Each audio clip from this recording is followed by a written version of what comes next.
கர்த்தருடைய பரிசுத்த நாமத்திற்கு மகிமுண்டாகட்டும். ஆண்டவராகிய இயேசு கிறிஸ்துவின் நாமத்தினாலே அன்பு கர்த்தருடைய பிள்ளைகளாகிய தங்கள் அனைவருக்கும் ஸ்வீட் ஊழியத்தின் சார்பாக வாழ்த்துக்களையும் ஸ்தோத்திரங்களையும் தெரிவித்துக் கொள்கின்றேன். எபிரேயருக்கு எழுதின நிருபம் 12ஆம் அதிகாரம் 1வது வசனம். எபிரேயருக்கு எழுதின நிருபம் 12ஆம் அதிகாரம் வசனம் 1.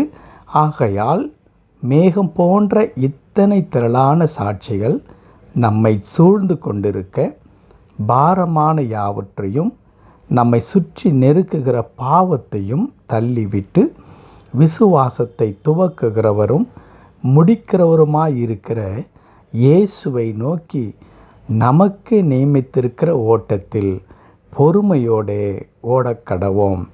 ஆகையால் மேகம் போன்ற இத்தனை திரளான சாட்சிகள் நம்மை சூழ்ந்து கொண்டிருக்க, பாரமான யாவற்றையும் நம்மை சுற்றி நெருக்குகிற பாவத்தையும் தள்ளிவிட்டு, விசுவாசத்தை துவக்குகிறவரும் முடிக்கிறவருமாயிருக்கிற இயேசுவை நோக்கி நமக்கு நியமித்திருக்கிற ஓட்டத்தில் பொறுமையோடு ஓடக்கடவோம்.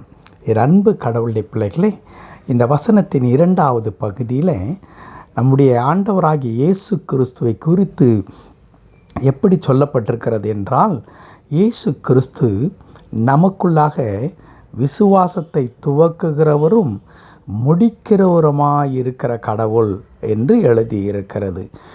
நம்மில் இருக்கின்ற இந்த விசுவாசத்திற்கு காரணராக இருக்கிறவர் ஆண்டவராகிய இயேசு கிறிஸ்து. அவர்தான் நம்மிலே விசுவாசத்தை துவக்கி அவரை சார்ந்து கொள்ளக்கூடியதான அந்த கிருபைகளை கடவுள் கொடுத்து நம்மை நடத்தி கொண்டிருக்கின்றார். கிறிஸ்தவ வாழ்க்கை என்பது ஒரு ஓட்டம் என்று இங்கே எபிரேயருக்கு எழுதின நிருபத்தில் வாசிப்பது மாத்திரமல்ல, பவுலும் சொல்லுகின்றார்.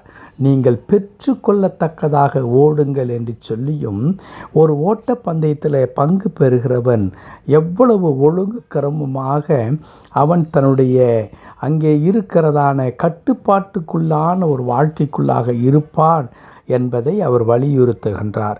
கிறிஸ்துவ வாழ்க்கை ஒரு ஓட்டத்தை எடுத்துக்காட்டாக கொண்டிருக்கிற வாழ்க்கை.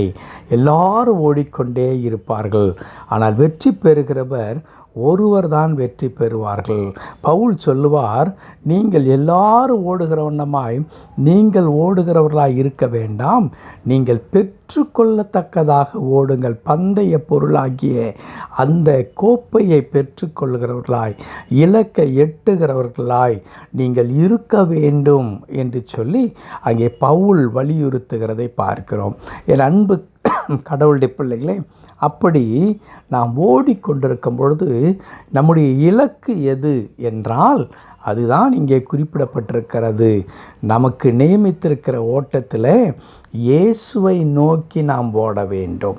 இயேசுவை நோக்கி நாம் ஓடுகிற மக்களாக இருக்க வேண்டும். அதுதான் நம்முடைய வாழ்க்கையின் இலக்காக இருக்கிறது.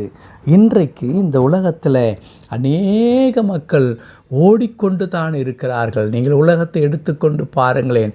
காலையில் எழும்பி ஒரு சாலையிலே போய் நின்று பார்த்தால் தெரியும், வேகமாக இங்கும் அங்கும் நாட்கள் என்ன செய்து கொண்டிருக்கிறார்கள், பலவிதமான வாகனங்களிலே ஏறி போய்கொண்டே இருக்கிறார்கள்.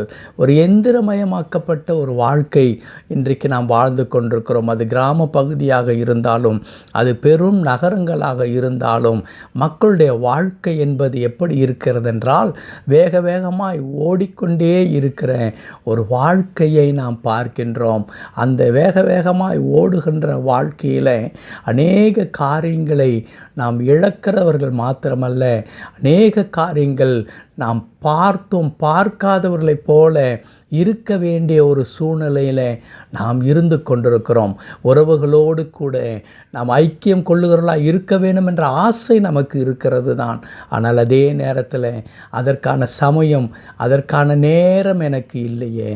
நம்முடைய காலத்தில் ஒரு சில ஆண்டுகளுக்கு முன்பதாக பார்த்தால், பள்ளியில் விடுமுறை விட்ட உடனே நம்முடைய உறவினர்கள் வீட்டுக்கு செல்வோம், பாட்டி வீட்டுக்கு நாங்கள் போகிறோம், நம்முடைய மாமா வீட்டிற்கு போகிறோம், பெரியம்மா வீட்டிற்கு போகிறோம் என்று சொல்லி உறவுகளோடு சென்று அங்கிருக்கிற குழந்தைகளோடு கூட இணக்கமான நட்பு பாராட்டி அவர்கள் அன்பை பரிமாறி கொண்டிருக்கிற ஒரு அழகான சூழல் அன்றைக்கு இருந்தது.